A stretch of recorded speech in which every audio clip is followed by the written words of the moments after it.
associé à un autre artefact mythique, le Saint Graal. Certains vont encore plus loin et suggèrent que l'arche aurait été secrètement déplacée d'Éthiopie vers Israël par le Mossad, les services secrets israéliens. Ce mystère continue d'alimenter les spéculations des croyants, des ordres mystiques et des archéologues. Il a même inspiré le cinéma. Le célèbre personnage d'Indiana Jones est en réalité basé sur un homme bien réel, Vandil Jones, un archéologue qui a passé 40 ans à la rechercher en Israël, sans succès. Pourtant, selon la Bible, l'Arche d'Alliance réapparaîtra le jour du jugement dernier. Une prophétie qui soulève une question. Cette relique légendaire est-elle réellement perdue, ou simplement cachée, en attendant son heure? Les reliques de Marie-Madeleine, la sainte pénitente.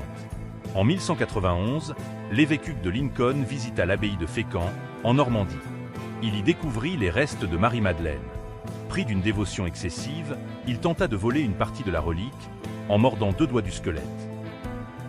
L'évêque justifia son geste par ces mots.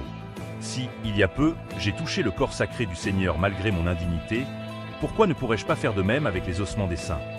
Marie-Madeleine, fidèle disciple de Jésus, aurait assisté à sa crucifixion et fut témoin de sa résurrection. Après avoir vécu dans le péché, elle se serait repentie et aurait consacré sa vie à l'amour et à la prière. D'après la tradition, elle aurait prêché en Gaule et vécu ses dernières années en ermite dans la grotte de la Sainte-Baume, où des anges lui seraient apparus. Son tombeau se trouverait dans l'abbaye de Saint-Maximin. Mais ce ne sont pas les seuls lieux liés à son culte. Son crâne et son bras gauche seraient également vénérés dans différentes églises. Une légende raconte qu'au Moyen-Âge, des moines dominicains tentèrent d'exorciser un possédé en brandissant ce qu'ils croyaient être le bras de Marie-Madeleine. Soudain, une voix démoniaque éclata de rire, déclarant que la relique était fausse. Cependant, certaines histoires témoignent de l'incroyable pouvoir de ces reliques. On raconte que les habitants de la ville allemande de Lübeck remportèrent une bataille contre l'armée danoise grâce à elle. Encore aujourd'hui, dans le monastère grec de Simonopetra, les moines conservent précieusement la main de Marie-Madeleine.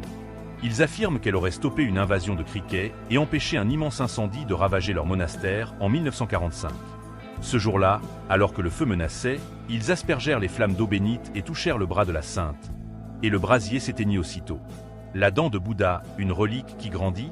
Lorsque Siddhartha Gautama, le Bouddha historique, mourut en 543 avant Jésus-Christ, son corps fut incinéré à Kushinagar, en Inde. Mais une partie de lui échappa aux flammes, sa canine gauche.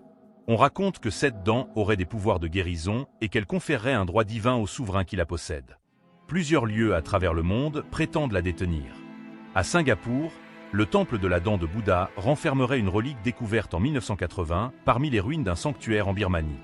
La ferveur autour de cette relique fut telle que les fidèles rassemblèrent 45 millions de dollars pour ériger un palais doré digne